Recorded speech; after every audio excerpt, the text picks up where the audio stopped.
Hello, Sanibonani. Welcome back to another episode of Asikhulume. Let us talk about it. Let us talk about how we can make our lives better. Let us talk about how we can improve the things that we do. Let us learn from each other. Welcome. It's another beautiful day, and we have another beautiful show. Really looking forward to. Today we are talking about the importance of having a will. The importance yokuba nefa. Do you have a will? What will happen when you leave this earth? What will happen to your possessions? Who will be responsible for even making decisions? And it is so important. But a lot of us, especially Black families, Black people, we are so scared because we think a will is something that you write when you are about to die. A will is something that you write when you are very old, or a will is something that you write when you have a lot of money. You think if you are not a millionaire, why should you write a will? And we have seen horrible things happening, not only in our own families, but also on TV programs, Mubuga Tilana, people fighting, and you're like, if only the parents had written a will, none of this would be happening. Please, as you enter the stream, please let us know where you are watching from. And also, please let me know if you have a will of your own. What will happen to your stuff when you leave this earth? Do you have provisions that will be left on what to? And some of us are even living far away from home. Some of us are living with people we are not married to. Some of us have children all over the place. So we need to know what will happen, because not everything is always straightforward. But fortunately, because we have friends in high places, today I have a very good attorney from South Africa, a friend of mine, who will be telling us what exactly we need to know. So if you have any questions regarding the writing of your will, please be ready with them. And let us welcome attorney Wetu. Also said, yes, guys, do you know how much these people charge per hour? We are so fortunate. So please do make sure Uti, you are ready, and you ask and you find out everything you've ever wanted to know. And I will be also helping you by asking some questions for you. Let us welcome our attorney from Menzies Ngongo, attorney Ulwazi. Sawubona. Yebo sabona sis. Unjani? Thank you so much for your time. We really appreciate you. Yes, ngiyajabula nami ukuthi ngibe khona la ngizokwazi ukuthi ngikhulume nabantu bethu bomdabu Especially abantu basekhaya. Yes, ngiyajabula kakhulu. What do you think is the problem with us Black people? Why singawabhala amawili? Because ama-statistics, they show ukuthi thina, majority of us still do not write a will. What do you think is the problem? I think inkinga ukuthi thina sibabantu bomdabu sinendaba yokusaba masikhuluma ngendaba yokushona, ukuthi sesingafuni ukukhuluma ngayo ukuthi yini inkinga, izinto ofuneka zenziwe in respect of that. Whereas ukubhala kwe-will, to make a will is very important, because it helps you ukuthi uma wishes wakho mase ungasakwazi ukuthi uyikhulumele zikwazi ukuthi zenzeke izifiso zakho ukuthi ufuna zenzeke. And yes. Do I need to be rich? Because some people say I'm not rich enough. Once I become a billionaire, then I will write a will. Do I need to be rich in order to write a will? No, you don't have to be rich ukuze wenze a will. Anyone can do a will. So it's very important ukuthi kubalekile ukuthi uma ukwazi ukuthi wenze a will, uyakwazi ukuzibhalela i-will kwanye ungayenza with regards through i-attorney, but it's always advisable ukuthi uyenze through i-attorney, because ummeli uzokwazi ukuthi akwenzela abone ukuthi i-will yakho is gonna be valid, is gonna be accepted properly by the master of the high court. So kubalekile ukuthi mawuyenza ufuneka ikwazi ukuthi ama-requirements akwazi ukuthi wamithe wonke ama-requirements to be regarded as the valid will. Yeah, I was gonna ask that. Can I just leave a letter under my mattress that says into zami lokhu nalokhu kuye kuphi without seeking legal help? No, illegal help is very important because ukushiya nje iletter oyibhalile engawitnesswanga with two competent witnesses uyabona kuyadepend ukuthi uyakwazi na ukusayina kwenza i-signature yakho it must be uyenza ngemark, that is uyenza ngesithupha or uyenza ngokusayina kwe-signature, because mawuyenza ngesithupha kunama requirements akhona kufanele kwalandele in terms of ukwazi ukuthi mawuyenza ngesithupha kufanele ukwazi bakune commissioner of oaths ekwazi ukuthi make sure ukuthi iya confirm ukuthi identity yalo muntu uyena lo bekade senza le will kunja enza certificate uyayibona. So yabo, so kunama requirements, yiko sithi kubalekile ukuthi i-will uyakwazi ukuthi the best thing ukuthi uyenze through ummeli ukwazi ukuthi zonke ama requirements wakho, because i-will ufuneka iphinde futhi acceptwe umaster of the high court uyayibona, because ungayenza i-will uthola ukuthi at the later stage it's not accepted as a valid will, then kufana ngokuthi ngikushone without a valid will. As umuntu owummeli, you deal with a lot of problems in regard to ama-estates. Abantu sebeshiyile, sekuliwa, isulwa umndeni, sebelwa nabantu abebesondelene nabo, including business partners, because some of us have businesses but we haven't even written ama-will ukuthi my share of that business is oyakubani and all that, and including even simple things like Maushona, what's going to happen to your social media? Those are things that people do not regard as something that you have to leave instructions for. Trustayo with your passwords, who's going to clean up your social media, or who's going to decide do we delete it, or do you want us to keep sending you a happy birthday 10 years after you died? No, you see what happens is that mangabe usushonile awukwazi ukuthi noma ubani uvela sukathathe ukuthi i-estate yakho needs to be reported. It needs to be reported to the master of the high court. The master of the high court is the upper guardian that deals specifically with deceased estates. Uyayibona. So kuyadependa ukuthi whether ushona unayo will noma ushona ungenayo will, whether unazo ingane, because into that needs to be checked. Uyayibona ukuthi leyo nto kunjalo. Ukuthi ufune will, ufuneka accept will yakho, then kubekho umuntu oqokwayo as uyena umphathi wefa lakho uzokwazi ukuthi ku-advertise kuma creditors ubuna bayikweleti, because akukho ukuthi mangabe usushonile kuthiwa isiphelile isikweleti sakho siyasi siphelile nje kanjalo.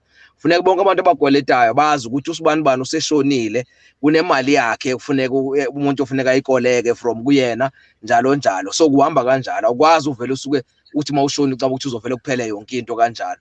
Then kunento kuthiwa i-liquidation and distribution account, depending ukuthi i-value estate yakho ingakanani, because yonke into it depends kwi-value estate, because i-value estate yakho whether is below 250,000 or is above 250,000. So if it's below 250,000 ufuneka uthole khona ummeli, and then if it's above, if it's above ufuneka uthole khona ummeli, if it's below awudingi khona kube khona ummeli.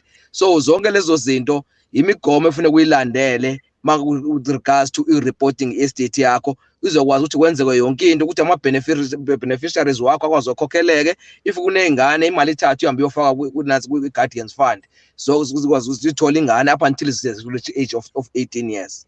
And how old do you have to be so that ukwazi ukuyibhala i-will? Is there a certain age like kuthiwa manje you can write a legal will, or anyone nje? Yes, will ifuneka ngeke uyibhale mawuneminyaka that is below 16 years or age of majority yabo or older, because you need to make sure that ufunekwa wena emqondweni we are mentally competent and we understand lento yenzayo ukuthi you are making a valid will. Zonke lezo zinto uzibhalayo ku-will ukuthi ama consequences wawo ahamba kanjani. So akwazi uvele wenze will nje, you need to be in sober senses. In other words, that ufuneka ukwazi ukuthi yonke into oyenzayo uyayi-understand ukuthi uyenzelani. In other words, we must be competent to make a valid will. That is very, very important to know. And what happens if umuntu ehamba engayibhalile i-will? Yes, umuntu ehamba engayibhalile i-will, i-will i-estate yakhe i-devolver interstate. In other words, uthathwa ngokuthi wena ushone ngaphandle kokuthi ushiye ilento i-will yakho. So in other uzobheka ukuthi the closest blood relative. Mangabe ungumuntu oshadile uyakwazi ukuthi ukubone ukuthi ubona umuntu obeclosest, whether that is your surviving spouse, after i surviving spouse bezingane zakho, after ingane zakho, and then kubuka ukuthi ngobani kubanye ama close kuwe, that is your parents. If awekho ama parents, it's your blood relative, that is your brothers and sisters, depending it evolve kanjalo.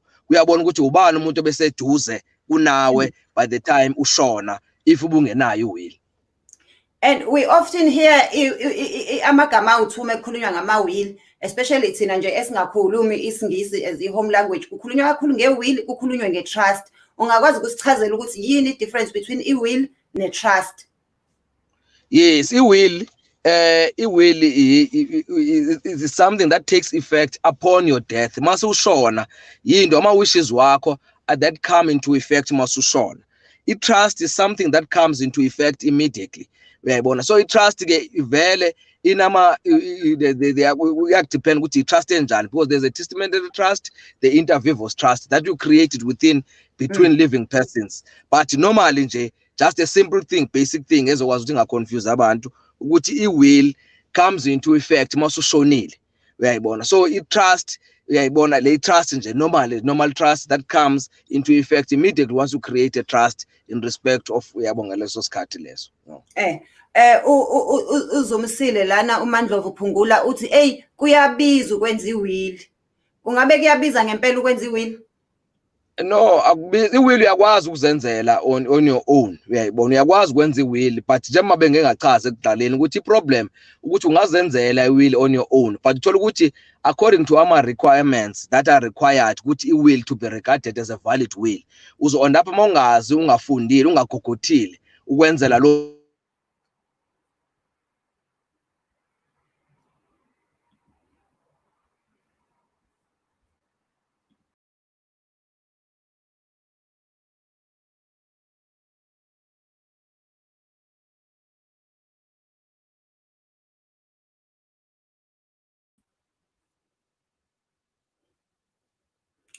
I do apologize guys, sisanenkinga nyana nje ye-network.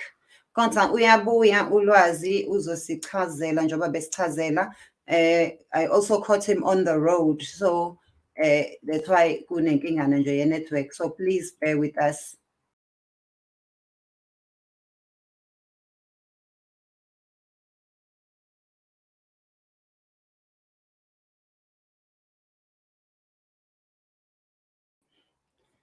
Please do bear with us. Usaphumile because of network. I think mhlambe usendaweni network ebhedayo because we did find him on the road, but uzobuya.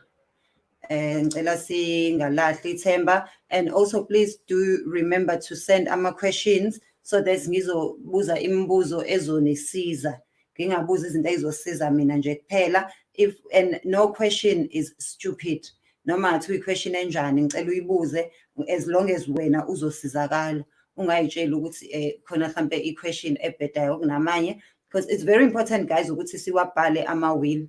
I know ukuthi a lot of us always assume ukuthi fanele uzube nemali eningi, fanele uzube njani. The last thing you want is for people to fight over izinto zakho uma ungasekho, and for your things to go to the wrong person, because sihlale sicabanga ukuthi abantu will do the right thing, and we have seen ukuthi akuhlali kwenzeka njalo.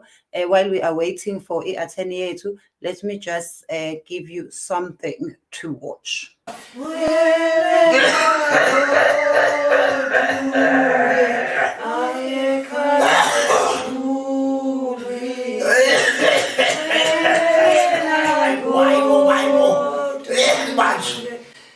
Much. More fire. Oh, what about?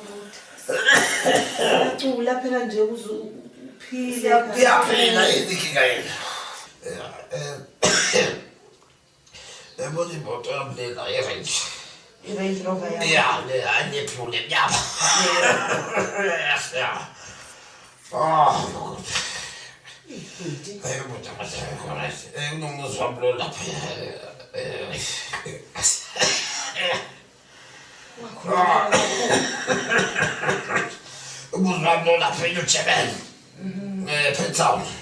Yeah.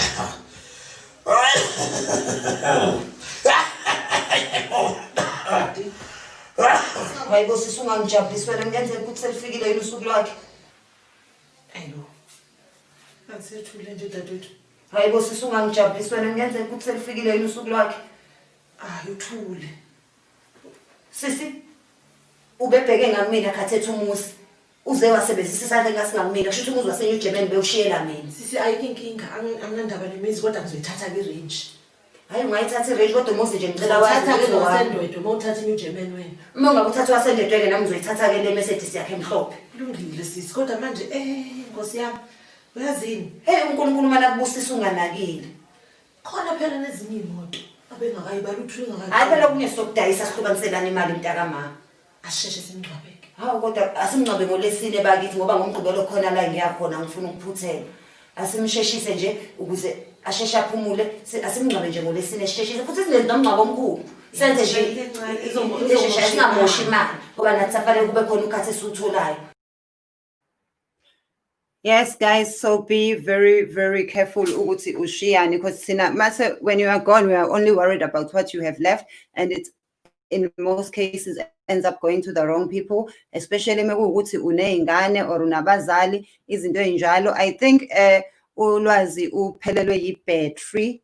Let us hope ukuthi uzobuya because I'm trying to get hold of him and ayingeni i-message. I hope he can at least charge emotweni.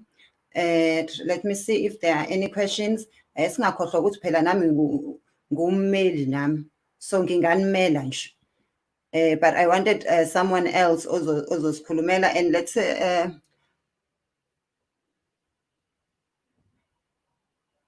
uthi bagadwa kanjena-ke abaneyimali in their deathbeds. Yes, mungabe unemali kuba inkinga kakhulu, and I know ukuthi abantu abaningi bayasaba ukuthi uma ngishiya iwill mhlawumbe abantu bazongibulala sebejahe lezi zinto abazoyithola. People don't have to know ukuthi ubhale bani nokuthi ubhaleni.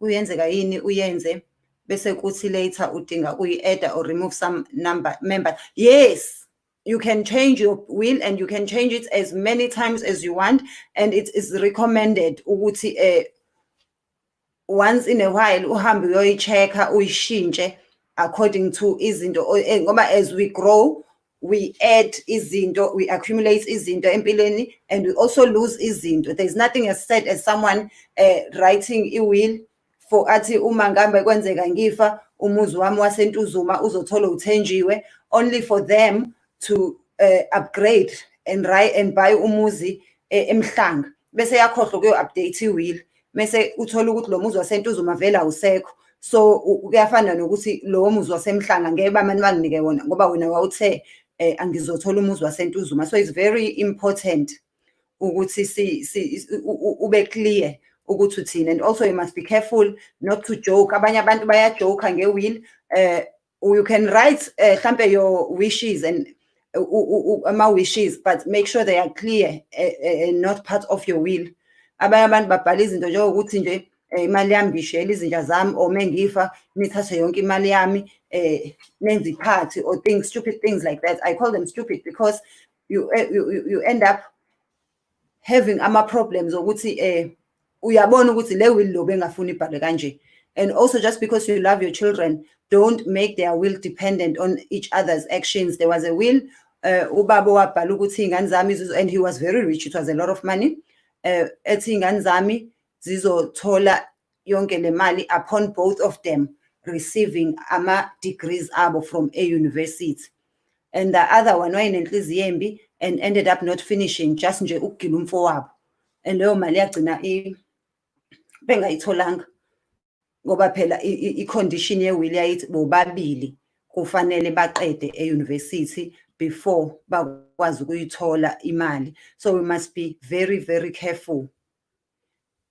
Yini nje kambe enye yazi ngaze ngaphoxeka, yabo indaba ye-network guys iyasidelayisa.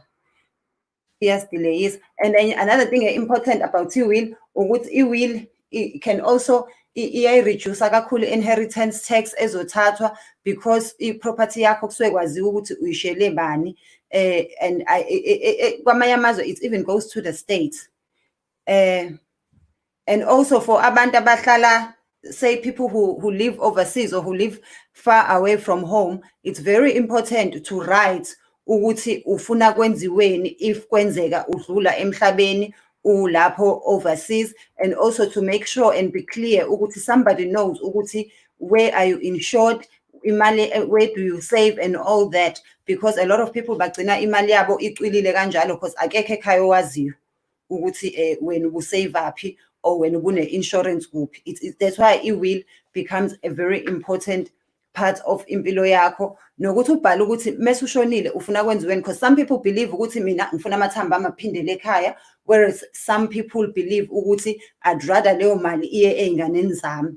So be clear ukuze ungadisadelwa abantu.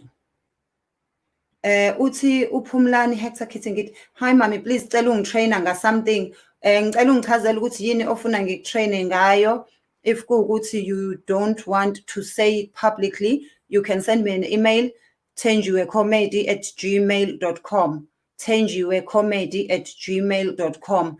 And those of you guys who do want to get information or who want to write ama-will, I do really encourage you ukuthi nikwenze lokho. I am encouraging you ukuthi nikwenze lokho. Sorry, I got a message there and I thought bekuyena u-atheni yethu, but I think it's either uphelelwe battery or your network is that bad where he is, because he is not responding to me. But I think we do all get the gist of what we are talking about. Here are his details if you are interested ekutheni umcontacte and get more information and get your will written. Even imali eyophuma emsebenzini, into ey'kanjalo, is very important ukuthi kwaziwe ukuthi izinto zakho ziyaphi, ziya kubani. And abanye bethu uthola ukuthi sihleli you are living with a partner, but they are not legally your partner, but you would love ukuthi ubashiyele something, but awubabhalile, and that causes ama-problems between ama-families ethu. Isithi family, hayi asimazi thina lo, and abanye uthola ukuthi sekwi-long term nomunye umuntu, wayekade eshade nomunye umuntu, bangadivorce kodwa they haven't even seen each other for 12 years, let alone talk to each other. Mungabe uhamba ilo ithi i-next of kin yakho umuntu oshade nayo. So mungabe unganayo i-will, izinto zakho zizohlukaniswa ngokomthetho. So it's very important ukuthi ulokhuzane. Ujabulile Ncale Brex uthi, I have a special needs twin. I want to leave things for them. So I want to appoint someone who will look after them and after those things. I don't know how should I do it. What I would advise uguti, please do contact Ulwazi and they will be able to do it for you, especially in that case, because they will sit down with you and you will decide ukuthi ufuna kwenziwe njani. You can even decide ukuthi bathola malini per year or bathola malini per month. You can even decide ukuthi uba nominator as i-guardian yabo. You can decide even iy'kole ukuthi ingane zakho ufuna ifunde kuziphi iy'kole, as long as you are leaving imali eyanele. So especially if you have ingane ezi-disabled, it is very important, because the law will work against them, because they won't be able to fight for izinto zabo unless you make sure ukuthi you leave izinto zenziwe ngokwendlela. It is very, very important, guys. Thina siyasaba sitshela ukuthi you can only write a will mungabe usuzoshona noma musumdala, and we assume ukuthi you can only write a will mangabe kuwukuthi unama-million. And we must also encourage our parents ukuthi bawabhale ama-will, ngoba sisala kuney'nkinga emakhaya. Yabo, especially if kuwukuthi nibaningi nama-siblings. And also, if you want to leave things for members of for people outside your family, outside your immediate family, it's very important ukuthi ubhale phansi, because ekhaya bazobaphikisa, and into owayisho ngomlomo, it does not stand in court. It's very difficult to prove into owayisho ngomlomo. That's why it's important ukuthi ubhale phansi and make sure ukuthi you have a professional. Even if we bhalele, at least have a professional also approver and store it safely for you, leyo will, ukuze abantu bangaze bayenze ubugunyathi. So yeah, guys, if you have any other questions, I was really hoping ukuthi uzobuya Ulwazi, but it doesn't look like uzobuya. Yeah, but it is very important at all times to know who will be in charge of organizing your estate and to follow instructions that you leave in your will. Because if kungenjalo izinto zakho oyisebenzele kanzima zizolandela leliculo elithi amagugu alelizwe ayosala emathuneni, kanti amagugu akho kumele asalele abantu obubathanda emhlabeni, kumele asalele iy'ngane zakho or umndeni wakho or abangani bakho noma iy'thanda zakho. It's important ukuthi singalindi ukuthi umuntu azagule ukuze kuyimasibhala i-will. Sikhumbule futhi ukuthi you never know ukuthi ubani ongavuka ehlanya kusasa, and ungathi uyavuka kusasa usuyahlanya usakwazi ukuyibhala i-will, kanti ukuba uhlanye nje usuyibhalile ubuzolungisa iy'nto ey'ningi kabi, ubuzosave yourself and your family from a lot of things. Uthi uNjama Mothibi, mama nami ngifuna i-will manje kodwa nginomndeni omningi. It doesn't matter ukuthi unomndeni omngakanani. Even if you just give people permission to live in your house for life, you don't have ukuthi fanele ubahlukanisele bonke, and you really don't have to give abantu bonke obaziyo emhlabeni. You just have to be careful ukuthi who's responsible and who do you want to give, whether they are responsible or not. Kunokuthi usale lo mndeni omningi usubanga usubulalana ubanga iy'mali zakho. Usibongile okamthiyane Nkosi uthi Mathenji, can I include a clause kwi-will yami ukuthi mase ngingasekho kuvulwe i-trust bese wonke ama-policies wami abhalwe kuleyo trust and the money is be handled from there? That's exactly why it's important to do a will. You can do local, you can definitely do that. Uyakwazi ngisho ukusho ukuthi mhlampe moshiya iy'ngane usho ukuthi bangayithola mase beneminyaka emingaki i-will, but I would really advise against lento eyenziwa abazali ukuthi ingane yami iyoyithola le mali misine-degree, because your child might not want to have a degree. Abanye bashiya ama-conditions ukuthi uyoyithola uma ngabe ebe-accountant. Ingane yakho imali yakho iyocwila ulokhu uforce ingane ukuthi into engayifuni. But you can definitely say ukuthi ingane yakho iyoyithola misineminyaka emingaki i-will.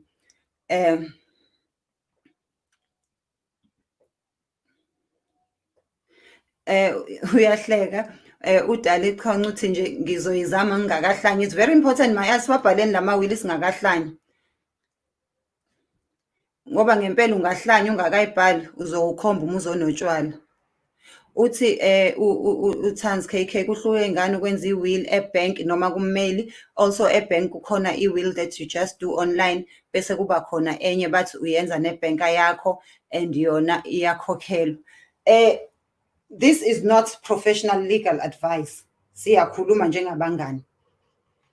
So don't take it as professional legal advice. Go and seek legal advice. But eyasebhenk le ozenzela yona online usukubhala ngezinto zakho eziqondene nakhona ebhenk, njengokuthi nje mhlawumbe unepolice ebhenk, mhlawumbe unomasingcwabisane ebhenk ukuthi ubani oyowulanda zonke lezo zinto. But le enye-ke ekufanele uyiyele phakathi usuke usuyoyibhala nabameli basebhenki kuwukuthi ezinye izinto zakhe si-include nezinto that have nothing to do with i-bank. Include into zakho eyi-collective. Le oyibhale ebhenki, it's just a basic will, usually just about things lezi onazo ebhenki, njengokuthi nje umasingcwabisane wakho uyo-collect ubani, yonke leyo nto.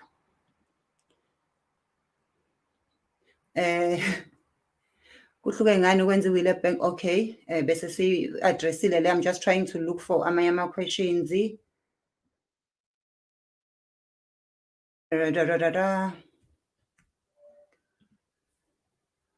Uthi can one trust ummeli ngefa lami? Yes, you can, because ummeli usuke engasebenzi yedwa, usuke kuyi-firm yabameli. Number two, kuba khona ama-witnesses. You have two witnesses. Otherwise leyo will ayikho valid.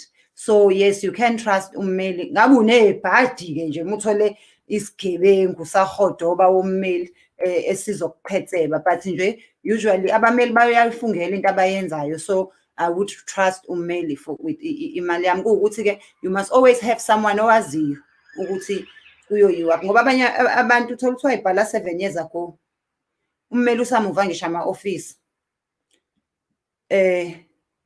Akekho nowaziyo ukuthi wena unommeli kuphi, noma nawe usumuvile, you haven't even updated. And by updating i-will, even just updating i-address yakho, ukuthi angisahlali la sengihlala lapha, akusayo number yami lese kuyileni number yami, all those things. And as people obabhalile die, please make sure ukuthi you do update ukuthi mina sengiyamkhipha ubani sengifaka ubani. Kodwa-ke singa-update ngokudina ukuthi namhlanje usuxabene noThenjiwe, usuyomsusula kusasa ngoLesithathu seniyazwana futhi usuyomphindisela. Singenzi nje ngokudina. Bese sifundile la uthi uThami Kavilakazi, this is a very important topic, Thenjiwe, more especially us blacks. We do not pay attention to our will, guys. It is very important ukuba ne-will.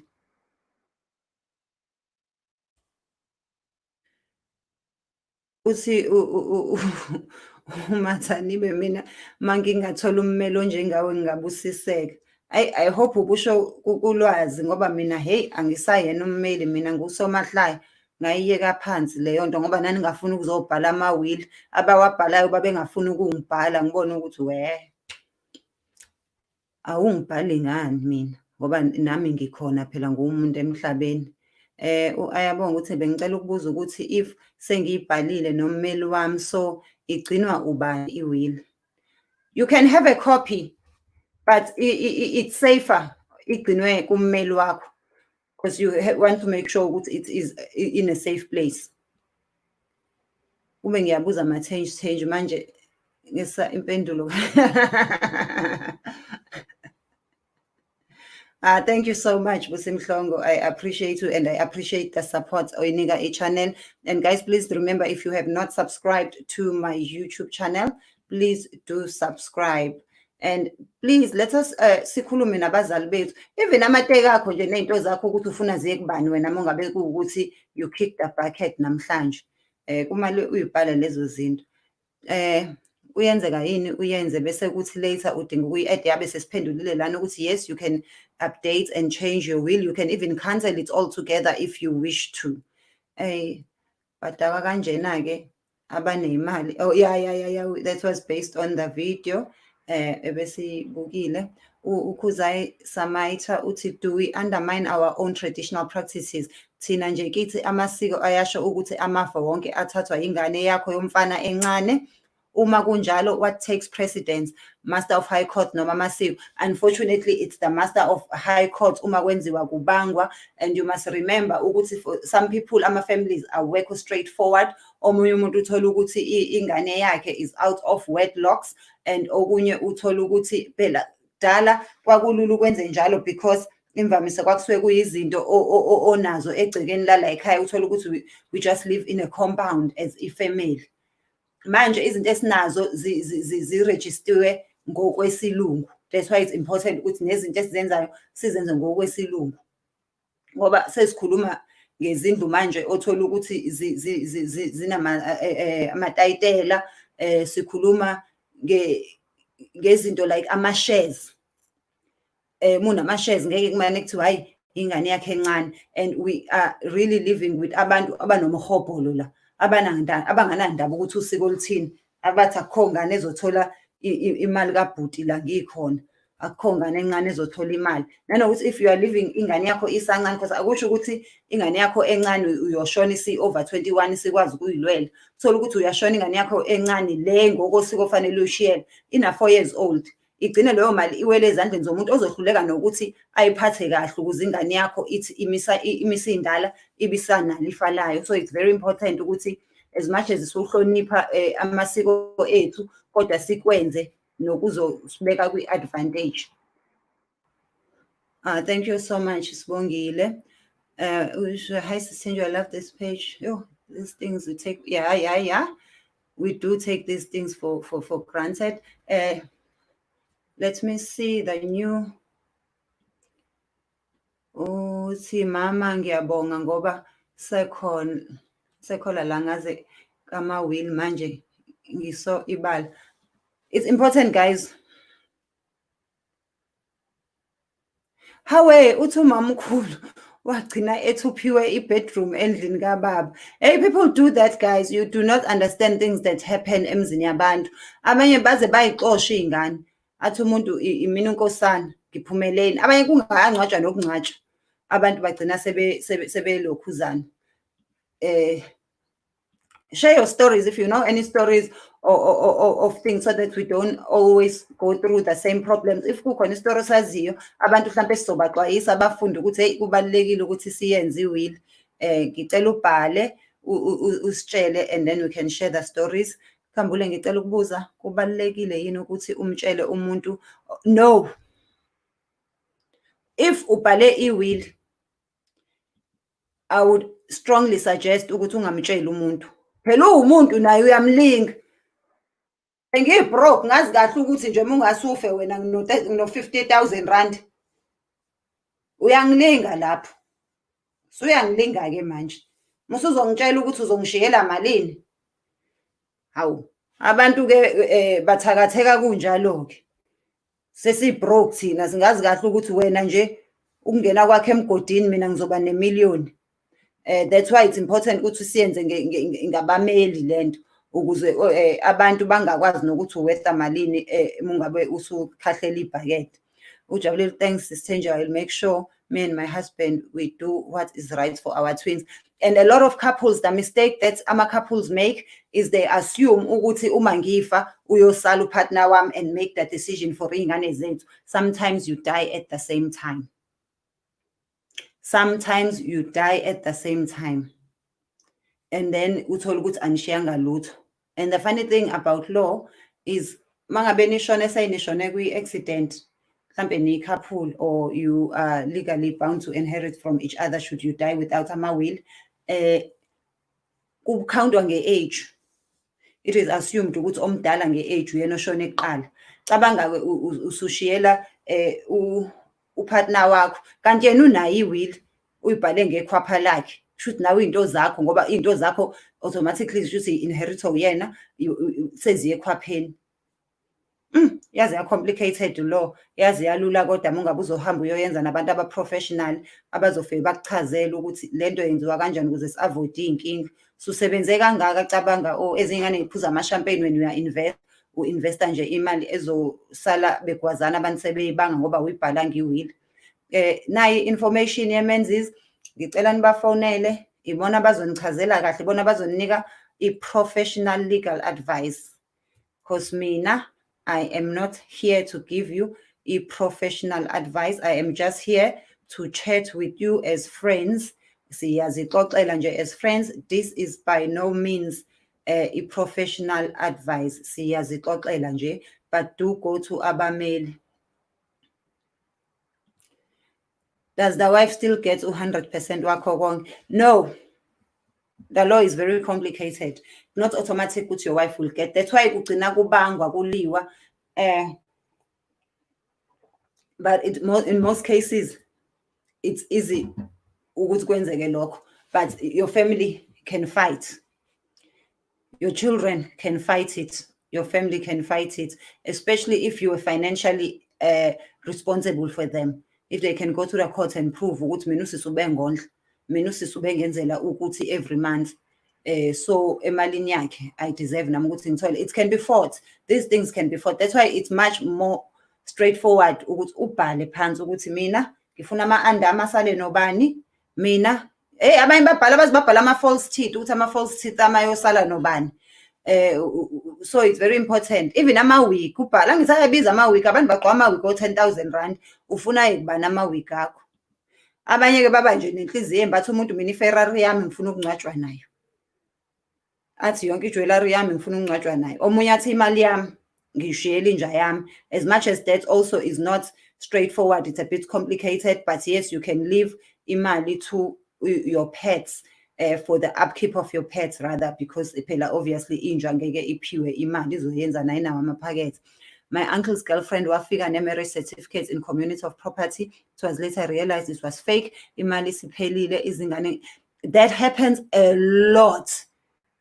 That happens a lot where someone comes, even abantu abadivorcile, wena uzazi ukuthi udivorcile kanti umuntu usane-marriage certificate, uthola ukuthi mhlawumbe i-fake noma unadivorce kodwa waphinde waregister ukuthi nishadile, or mistakes happen and fraudulent things happen. Umuntu afike aveze i-marriage certificate and inherit from into zakho kanti beningashadile. It's important. Omunye uthola ukuthi ubumthanda as if you are married. but because anishadile ifamily yakho nje ungakangcwatshwa nokungcwatshwa ithi sicela usiphumele endlini, because it's very important futhi ukuthi sibe careful ngoba sometimes into esiyenzayo thina we move in with our lovers, thola ukuthi umuntu ukhokha imortgage usuyamsiza ukhokha uhalf wayo but awubhalwe ndawo. Umuntu meshona kwazi ukuthi indlu yakhe le uyakhishwa wena. So ningasabi ukuthi nakuma relationship umuntu umfice ekhokha imortgage usumlekelela ngayo uthi ngicela sibhale phansi, or at least umnike ungamniki imali ewucash, umnike uyi-transfer to ibank ukuze ube nama-proof ukuthi bengimfakela le mali engaka, so nami I would like to apply for i-share kuleli fa lakhe, because without i-proof muzothi nje hayi ngangimnika u-500 every month, uzokhomba umuzonotshwala. New name loading. So I have another relevant question. Bakithi, a husband dies leaving a will, and on that day yomngcwabo kuqhamuka ingane yangaphandle yomshado that was never introduced even to the wife. That is the beauty of the will. I-will is very hard to fight. Ngisho kungathi umfazi wakhe awumbhalanga mekuwukuthi ushiya i-will, but mewuthi awuyishiyanga i-will, leyo ngane leyo ngisho kungathiwa kuyona yakho, has a very big chance yokuzolilwa leyo nto. And abanye abantu bashiya ngisho ama-secret trust, which is a more complicated thing, but you can discuss it with ama-lawyers-ke if usuyobhala iwili yakho. Mekuwukuthi uney'mfihlo onazo, uyakwazi ukuthi hayi lena iyo yaku-new name loading kanti une-trust eshoyo ukuthi hayi wena new loading-ke mefaka kwena le mali usuyoyinika ingane yekhwapha lami le ngingafuni bayazi la ekhaya.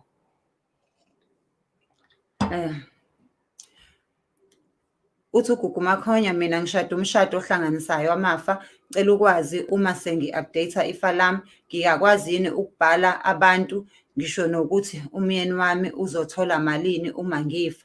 Yo, that's another one, a very complicated, but yes, you can write a will.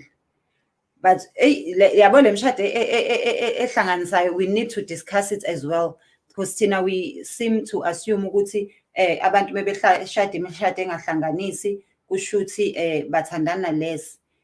We need to discuss. I will bring a lawyer ezoba ne-betray echajiwe efonini ingashiyi halfway, where we will discuss lento yemshado. I will hold this question. Let me actually take a screenshot, because I do want us to discuss lento yemshado ehlanganisile nemshado ehlukanisile, because hey, iyazona izinto.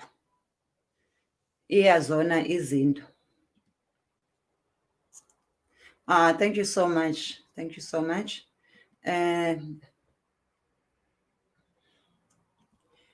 Would it be a valid will if its recordings of deceased is submitted in court? Hey, ama-recordings become difficult because at the end of the day, you must have witnesses. Ngingakukhomba ngesibhamu ngithi record. You can take them to court. You have a chance to fight, but ngingakukhomba ngesibhamu ngithi record. Record.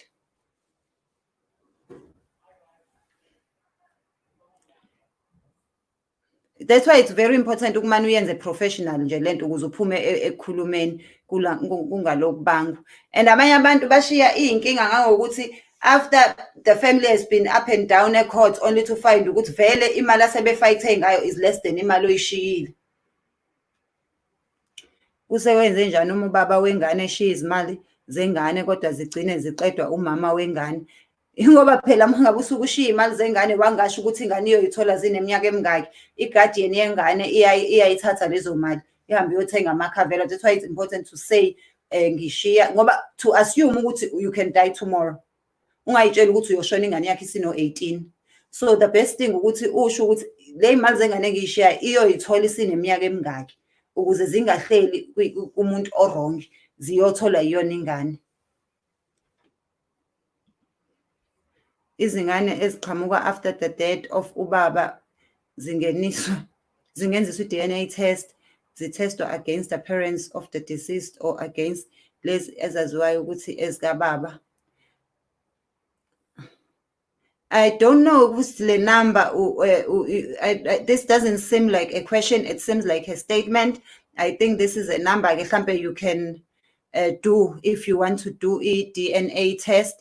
Equally sure, I assume this is what umzukulu kaMncwabe is doing. Ubone ithuba loku-advertise kuthiwa iy'ngane ey'qhamukayo after the death ubaba zingenziwa i-DNA test, zithestwa against the parents of the deceased or against lezi ezaziwayo ukuthi ey'kababa. Hey, kweminye imizi gcina kuqhuma amaqiniso ukuthi kwalezi bekuthiwa ey'kababa akuzona. Equally sure nayo-ke inamba yabo if kuwukuthi uney'nkinga ze-DNA test. Do get in touch wemzukulu. Do send me an email ku thenjiwecomedy@gmail.com. We can invite you to the show to tell us more about indaba ye-DNA test, ukuthi isebenza kanjani plus nokubaluleka kwayo. Njengoba nje sazi ukuthi abanye abantu bashaywa ngamajazi. Uma unkosikazi wesibili, do you get anything? Noma first? Hey, that's why it's important to have a will. You can get, but it becomes difficult because usually, futhi angingathi unkosikazi wesibili, kuya ngokuthi unkosikazi wesibili kanjani. Because omunye umuntu unkosikazi wesibili, kodwa ngokwe-law, ngomthetho wesiNgisi, unkosikazi wokuqala ngoba uyena onesitifiketi somshado. Ingakho kuye kuthiwa umfazi wephepha. So ungabe unkosikazi wesibili ngokwesintu, kodwa legally unkosikazi wokuqala. So it's complicated. That's why it's important ukuthi bhala nama-will. Kubalulekile ukubhala ama-will. Kubalulekile ukuthi sibhale phansi ukuthi sifuna kwenzekeni uma sesikhahlele ibhakede. Kulungile yini uku-include ivalizelwe uma ngibhala ngamafa ami? Izalizelwe, I think ingane encane le izalizelwe. Will that not cause division phakathi kwamakoti nabakithi? I'm not sure ukuthi uthini lelo khuza le question. Kulungile yini include, but anything and anyone you want to include, even if you want to include your friend, your best friend, your ex, anyone, ungabhala noma ubani ofuna ukumbhala kwi-will yakho. The problem iba khona mangabe kuwukuthi manje sekufanele ukudecide inkantolo ukuthi imali yakho iyapi. That's when we start having a problem. Hi Suku, how are you? We miss you. Inkinga ukuthi these days people are getting dangerous and act like animals. Some might even kill the person once esazi ukuthi how much they stand to gain. That's why I was saying it's important ukuthi ubhale with a lawyer. You don't have to tell people ukuthi ubabhale imali. Ungahamba utshela ubiza umndeni uthi makwenzeka ngifa, i-TV yami yakho, icathulo zami ezakho, lendlu kuzobe yakho. Hamba obhala ne-lawyer bayobona mhla uthuthula ukuthi ubani otholeni ubani ongatholanga lutho. So it's very important ukuthi ubhale to protect yourself as well as to protect those you will leave behind. I like your topic that the song Neria by the late Dr. Mthukuzwa was based on the movie Neira eyayifundisa abantu besimama ukuthi baye enkantolo bazothola usizo. Yeah, it's very important, but most importantly it's important ukuthi ubhale usaphila so that no money is wasted. You are up and down ema-courts because wena uhlulekile ukubhala. Because siyasaba thina sicabanga ukuthi ukubhalifa kusho ukuthi hawu sengiyahamba emhlabeni, hawu sengizofaka sengizobhalifa.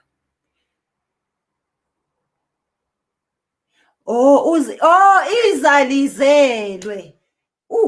You can include anyone. You can include izalizelwe, especially if kuwukuthi ingane oyithanda, it's like an adopted child. But if kuwukuthi you, because a lot of us, especially black people, abelungu but they will adopt it officially. They go through the proper adoption process. Tina, we don't do that. We don't go through our adoption process. So we end up siba nelokhuzana. Nenkinga umuntu meseshonile.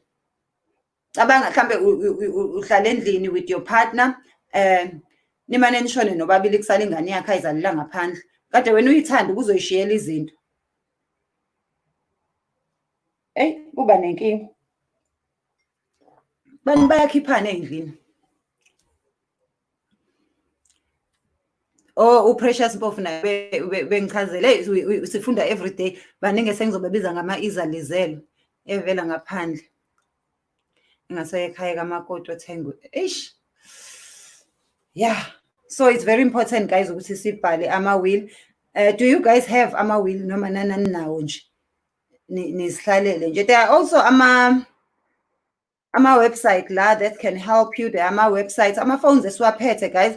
We have airtime. Let us use it to educate ourselves. Let us use it to ukuthi sithole knowledge. Let us Google about these things ukuthi singenza njani uma sizifuna, and also let us contact nayi menzisi. Such a shame ukuthi we lost ulwazi, but it is fine. This is their contacts abo, and I'm sure you know many other lawyers that you can approach ukuthi anilungisele should you need to write a will, which I highly recommend ukuthi sikwenze.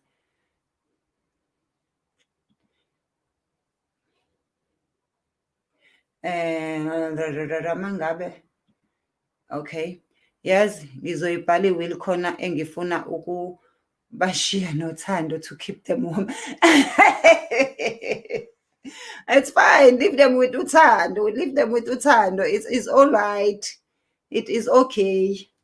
And abanye abantu they think it's okay, bacabanga ukuthi nje bazokushiya nezikweletu nani nani. Hayi suka.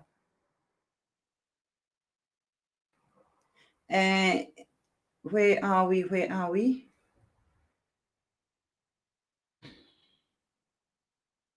Mengabe ubaba eshadile kodwa enganayo iwill, does it mean yonke into obese siyiphendulile lena? Yazi ngizoyibhala iwill bese siyiphendulile. We have moved from our ways.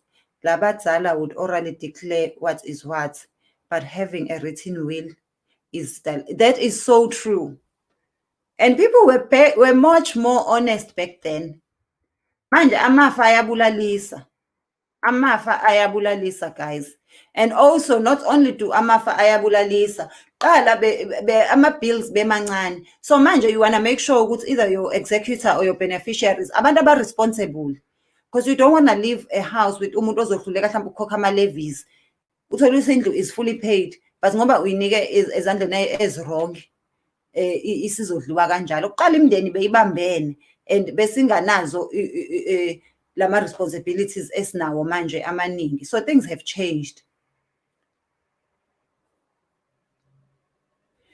Uthi uyikhokhela malini i-lawyer ngokukwenzela i-will and ukukhokha kanjani?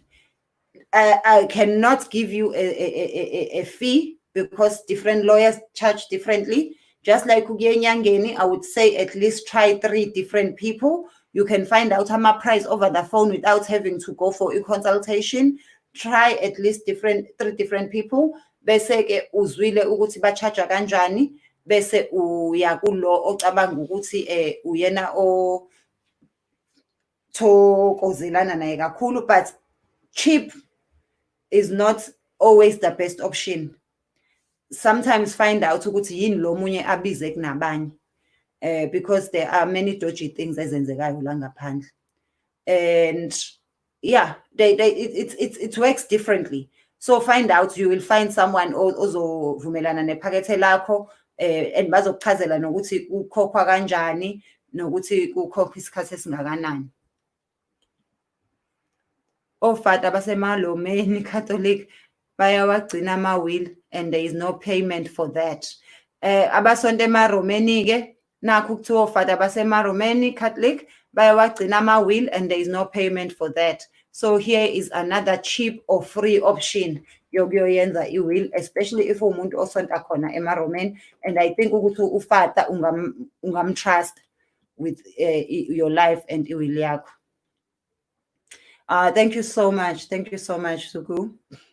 Mina ngizoyenza ngoba ngathatha life insurance for ingane, kodwa mele ngifake. That is so true. It's important ukuthi uyenze i-will. It's very, very important. Kodwa manje manje senzani? Awufuna ukushiya nothando, ayibo uthando is very, very important. Umuntu efuna ukushiya nothando, abanye bashiyana nezinto zabo. Ungamncoma umuntu into mungabe umbhuqa. Uyacabanga usuncoma umuntu ukuthi hey gogo aveze izinhle izigqoko zakho, ugogo amana kushiye nezigqoko zakhe. Ususeleke manje nale izigqoko kanti ubumbhuqa wena ugogo. Ubumbhuqa ugogo. Yes, even ama-banks can do it. Very small charge, and ama-banks akuvamisile ukuthi sizwe kuthiwa ibhenki selivaliwe noma sesukile ama-office lana aya kwenye indawo. So ama-bank nawo is another good option ukuthi uhambe uyobhala khona. And in the right ngama-bank, they usually the first to be informed uma ungabe usufile by abantu abasele, because imvamisa siyazi ukuthi umuntu ubebhenkaphi noma sesivula uwallet wakhe seshonile, siyabona ukuthi hawu imambane ibibhenkaphi, sihambe siye ebhenki siyobheka ukuthi ubeshiye emalini esizoyisebenzisa mhlawumbe towards umngcwabo, bese siyafika kuthiwa hayi ube nalo-ke nefa lona. So this is another very good option ukuthi uye ebhenk. Once again, I will leave you a number of our attorney friend who was here earlier. Yeah, in case sidinga ilokhuzana.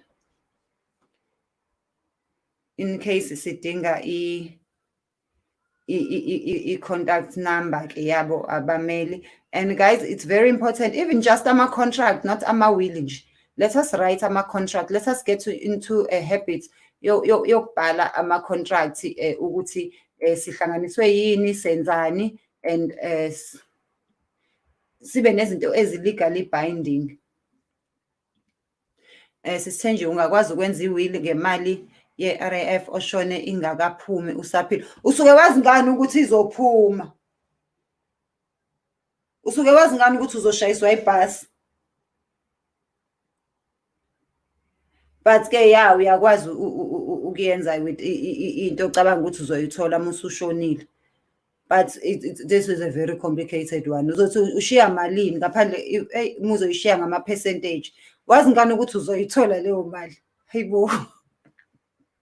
Nice profile picture lapha kuZaris Khasana kwi-5. That's nice. Usuku uthi njengami wathandana lamasaka in this time of recession, ngiyakukhipha nje ku-will ngoba ngeke.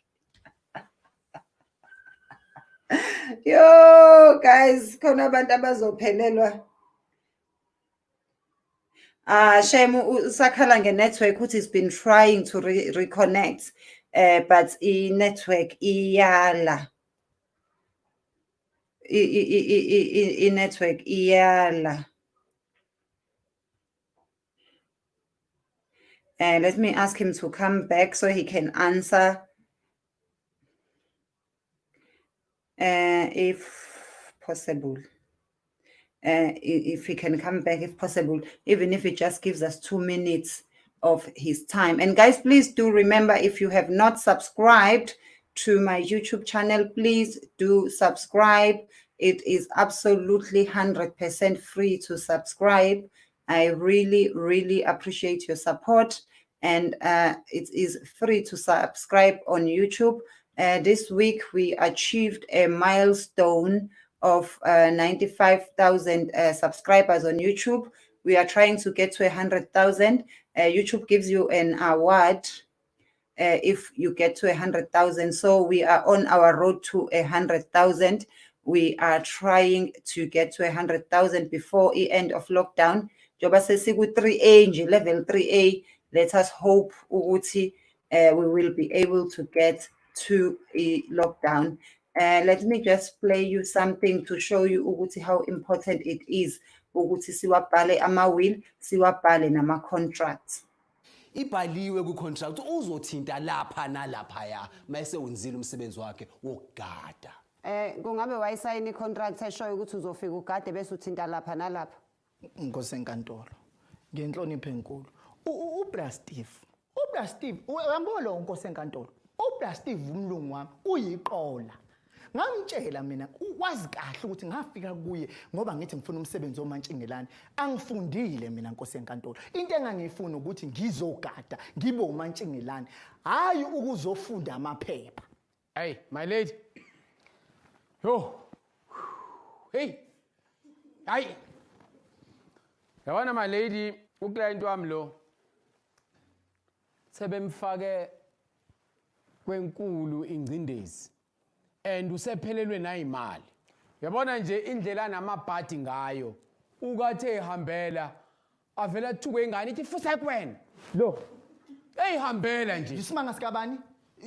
Sikabra Steve. Yo, yeah, guys, so let us be careful ukuthi sisayina ama-contracts anjani, even in our relationship. not only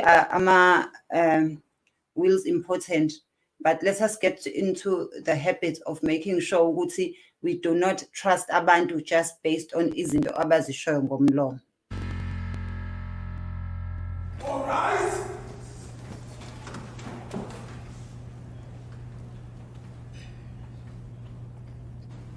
Uyalazi sit there. Silanga Thulani Ngubane. Versus Nikeziwe. Tabis. Yebo Nkosi. Silanga Thulani Ngubane. Silanga Thulani Ngubane. Malethi.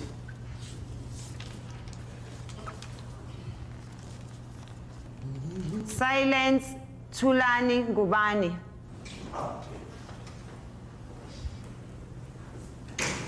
Malethi. Ngicela utshele inkantolo amagama akho aphelele. Nikeziwe Hlabisa Nkosi enkantolo. Ngicela utshele inkantolo amagama akho aphelele. Silence Thulani Ngubane. Ngabe uze ngani enkantolo? Ngize ngemoto ngiphelezelwa umngani wami iND 1055.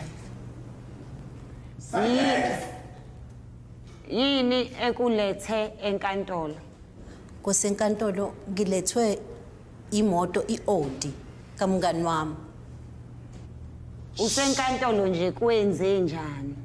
Oh, ngiyabonga Nkosi enkantolo.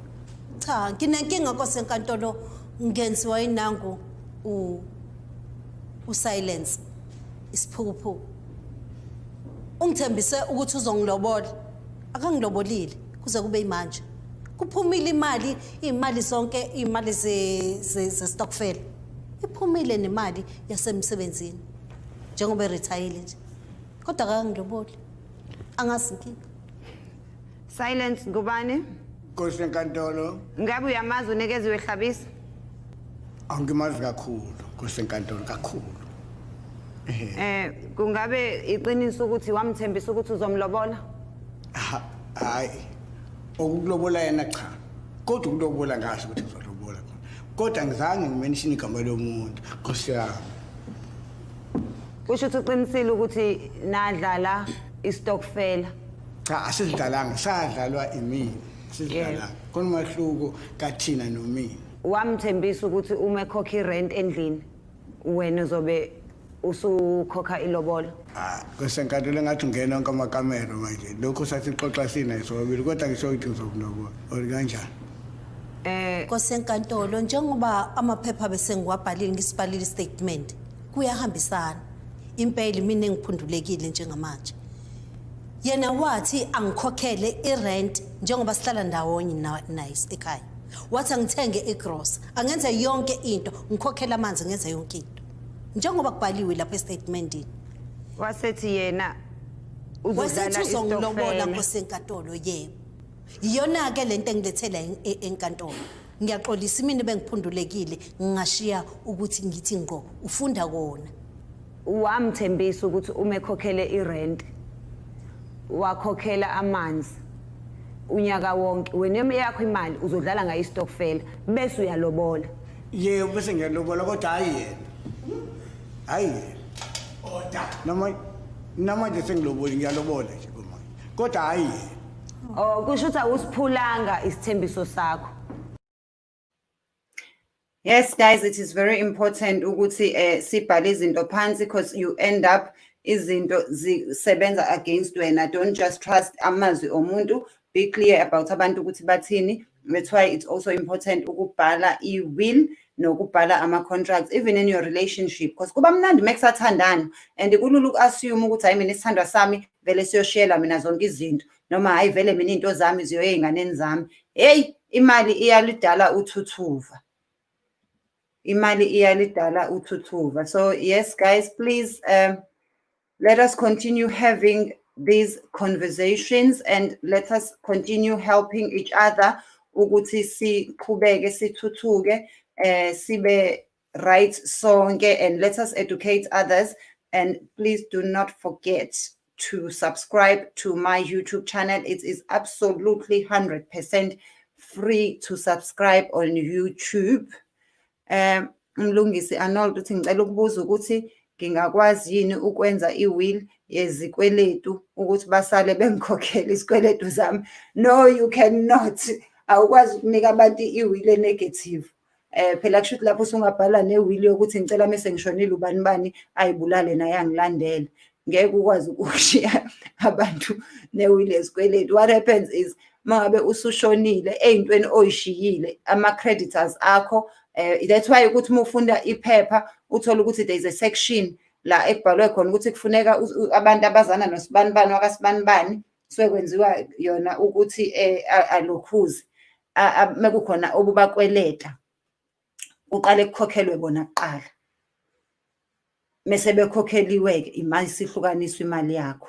So kwenye inkathi wena uyitshela ukuthi abantu bashiyelile kanti ushiye nezikweletu, by the time uqeda ukukhokha izikweletu zakho akusekho lutho vele. So no, ngeke ubashiyele abantu izikweletu, isikweletu esakho sizokhokhwa ngezinto zakho oyishiyile. But ke the most important thing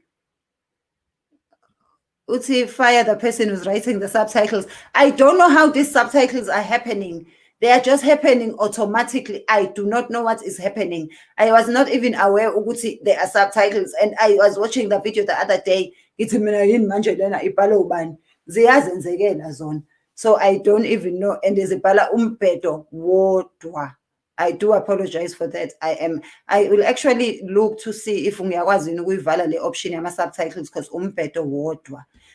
So izikweletu cha bandla awukwazi ukushiyela abantu izikweletu.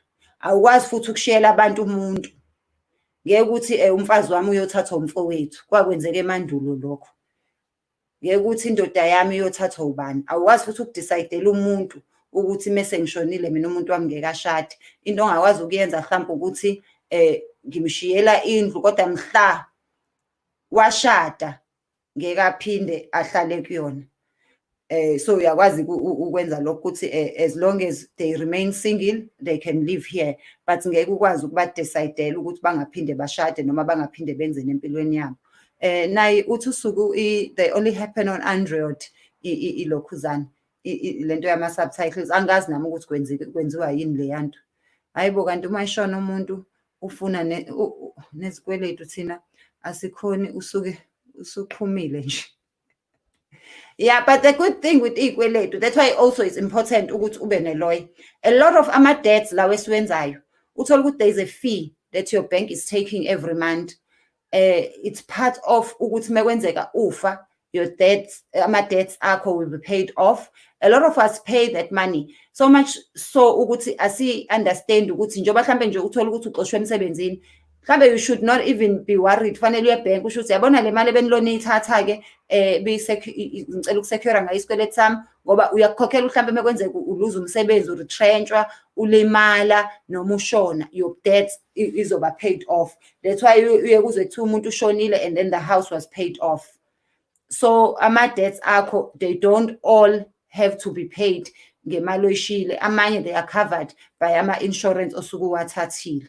So yeah, but all I will leave you with is please do contact ama lawyers. Nayi i-contacts details the lawyer besinayo namhlanje attorney yethu Lwazi. Here are the details. Please do contact them if kuukuthi you do need usizo or you do need more information. Nayi ne-email address yabo ngiyibhala la, but ikhona ke nalana. Actually, yeah, here is their email address as well. Yes, Nangubus Esho indaba ye-mortgage protection plan is very important. A lot of people are not even aware ukuthi banayo, but if izinto zakho uyishiye ezandleni zomuntu oyazi into ayenzayo uyokulungisela yonke leyo nto. So even ama-credit card anawo ama-protection plan, uthola ukuthi kodwa umuntu akazi ukuthi u-protected kwisikweletu asithathile. So it's very important ukuthi sizazi lezi zinto and siwafunda ama-contracts esingena kuwo noma singena kuma-contracts. izinto zethu azingashabalali guys, sisebenza kanzima kakhulu. Thank you very much for joining me today. I absolutely love you and I really appreciate your support. Let us meet tomorrow, same time, same place.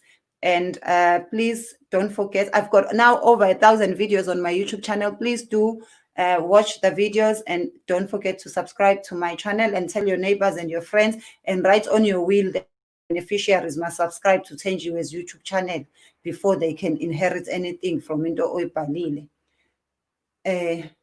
So kubalulekile guys uthi unyunelomngu wasiphoxa umail noma ke network cishe sathola free legal advice. Hayi akusenalutho ke kodwa next time uyophinda buye noma siyobuya sesibuya nomunye. You guys please let me know and don't forget that this is our show and don't forget to suggest ama topics that you would like us ukuthi siwa discuss. I love each and every one of you. Have a beautiful weekend further and I will see you tomorrow. Much love. Usho ukuthi umshado wakho nje woniwa ukuphihlika kwekheke. Kwamosheka yonke into my lady. My lady. You see my lady. Uklient wami la.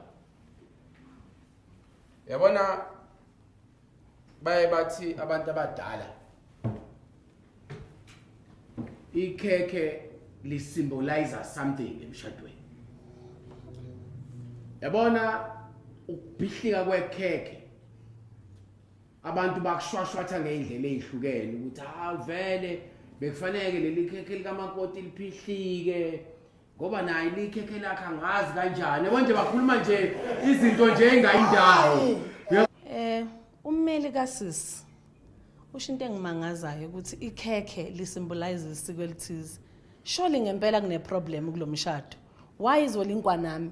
Because mina ngang assist friend. Thank you so much guys. Subscribe to my YouTube channel for more videos. Subscription is free. Mahala.